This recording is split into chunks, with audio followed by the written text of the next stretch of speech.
2 weeks ago, a nonverbal autistic first grader died after being left in a Cordova daycare van. Kid University was supposed to drop 6-year-old Winter Jones off at Macon-Hall Elementary for school that morning.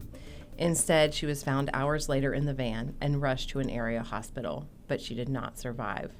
Since then, we've learned a lot about the daycare and the other facilities owned by the same person.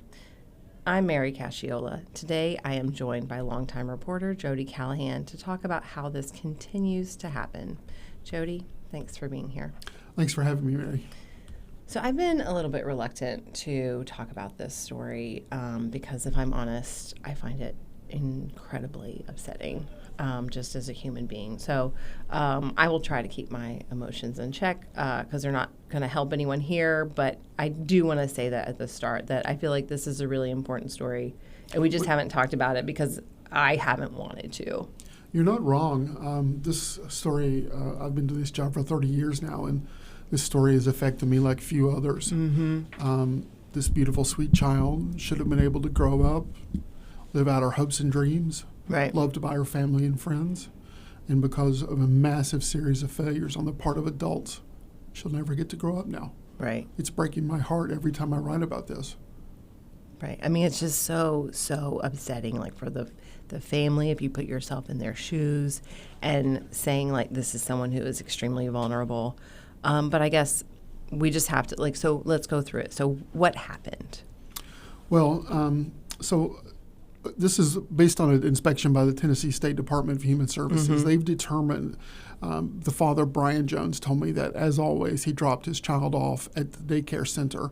And the daycare was to provide transportation to and from her first grade class at Macon-Hall Elementary. And then she would stay at the daycare until her family picked her up. Pretty typical arrangement. Yeah, morning care. So they put her on the bus to Macon-Hall, and then either they didn't go to Macon-Hall or other students got off and they didn't determine that she was off, but the driver left Macon-Hall with her still on the bus. Mm-hmm. When the driver returned to Kid University, the inspection report shows that the driver left the bus without checking to see if anyone is still on there. State law requires that you not only look by walking through the bus, but you look under the seats, you look in any compartments or recesses where a child may be hiding playing a game. Sure. That didn't happen. State law also requires that a second person and another person, a reviewer, someone who does not have other duties at that moment, someone who can devote time to doing the exact same thing the driver does, which is walk through, look under, look in to make sure no child was left behind. And then on top of all that, state law mandates that these vehicles have a monitoring system that will alert if a child has been left behind. This bus did not have a monitoring system. Whether it was not working or not there, the report didn't specify. But that's 3 separate failures, all of which were meant to keep children alive, all of which failed and led to Winter's death. Right. I definitely want to talk about that monitoring system again in a minute. I feel like this is really complicated for people. Obviously, childcare is imperative for so many families, and you want to trust that your children are in good hands. Like if you have to go to work before school starts, you take them to somewhere. They have to be watched for morning care. And then we have the state trying to regulate things to make sure that everyone remains safe. So when this first happened, obviously the state hadn't released what it found from its day of investigation, but you were able to look at the past investigations on the state website. So what did you find through that? The state had this daycare, based on the records I found, and I'm waiting for more records to be fulfilled as a public records request. But based on what I found, this daycare, Kid University, opened around February 2018. And so in those roughly 7 years, it had been inspected 80 times. Oh, wow. So it's not like the state wasn't looking at it. 80 times, that's not quite once a month. And most of those inspections, they were found to be compliant. Mm-hmm. There were some, though, that were not, including another incident where no one checked the bus, either the driver or a reviewer, back in 2019. Now, luckily, there were no tragic outcomes that time, but it showed that this problem had happened there before. Right. And this problem was found on an unannounced visit. So there's no way to know how many other times this may have happened when there was no one there to visit. Yeah. But this certainly set a precedent that it had happened before. Right. I feel like, I mean, I'll say I spent 6 years as a daycare client, right? Like I had children in daycare. And from that experience, I know that there are times that daycare operators and staff may find some of these state regulations onerous. And I remember once with our daycare, our daycare actually got in trouble because parents were sending their kids with grapes for snacks. And they sent us a note and they said, you have to cut up the grapes. Like the grapes have to be cut at least in half for you to send them with your kids, I'm or sure that we was get in fear trouble. of choking. 100%. That is exactly what it is. And of course, for parents, we're like, oh my goodness, we got to go through one more step, you know. But at the end of the day, you also don't want your child to choke on a grape. And so I think that, you know, we sort of talk about these regulations, but at the end of the day, they are to keep everyone safe. So it's like, I'm sorry, yes, they're going to ask you to walk through the van and then someone else to walk through the van, and then, you know, to make sure that there's no one on the van. Do we know, you've already said that they did not walk through the van. Were there other failures that happened that day? Yeah, so they did. Neither the driver nor the reviewer walked through the van, and as we said, the electronic device either wasn't there or wasn't working. They were also supposed to keep an accurate transportation log. When a child gets on, their name is written down, and then the driver checks the name puts a check mark next to the name. When the child gets off, they're supposed to check mark and initial again. So if anybody, based on my understanding, if anybody simply looked at this log, they would have been able to see that there was no check mark next to Winter Jones's name. Right. If the log had been kept properly. Right. It wasn't. Right. So that was yet another failure, yet another step that should have been in place to prevent this. And it was, I mean, the amount of failures that led to this child's death, it's almost incomprehensible. And it certainly speaks to negligence at the minimum, that amongst many people there because the driver and the reviewer have to be two separate people. So we're already talking a minimum of two people who failed. And there's no telling how many more were in that chain. Right. I mean, if you're talking about like maybe her name wasn't written on when she got on, maybe it wasn't, but there are failures there.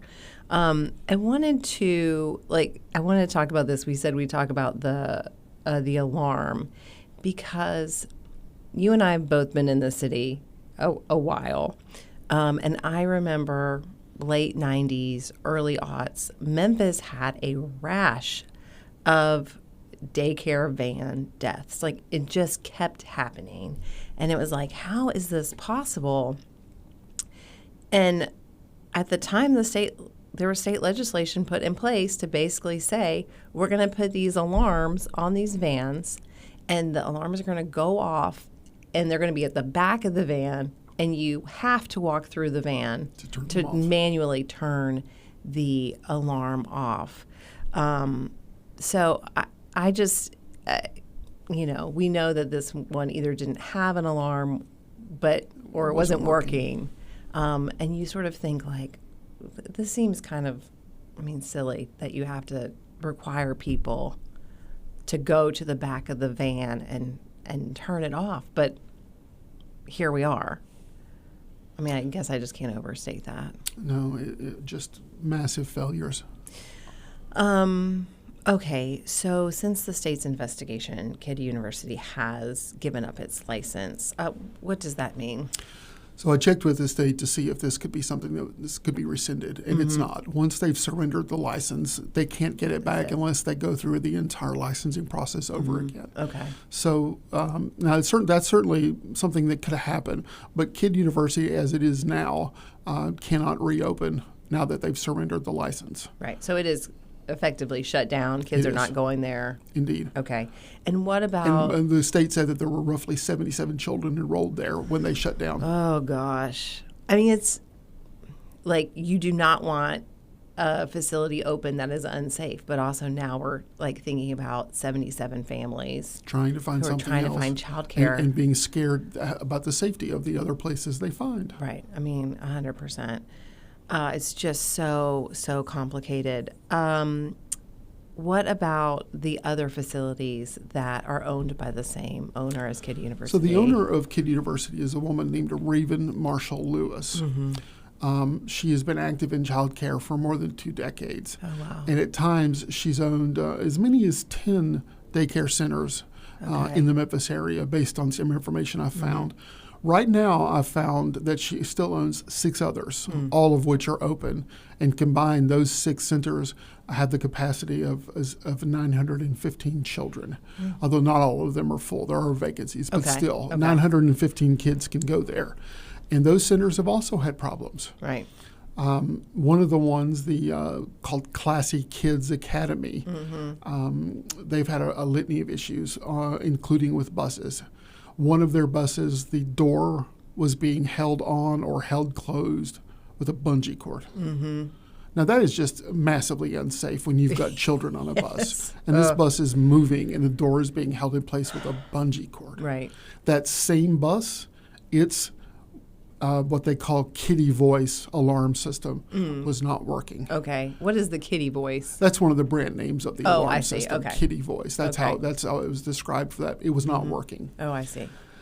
Also at other centers, including the same Classy Kids, one bus driver stopped and let a child get off the bus at a non-designated location because it was part of a game of truth or dare. Yeah, that's...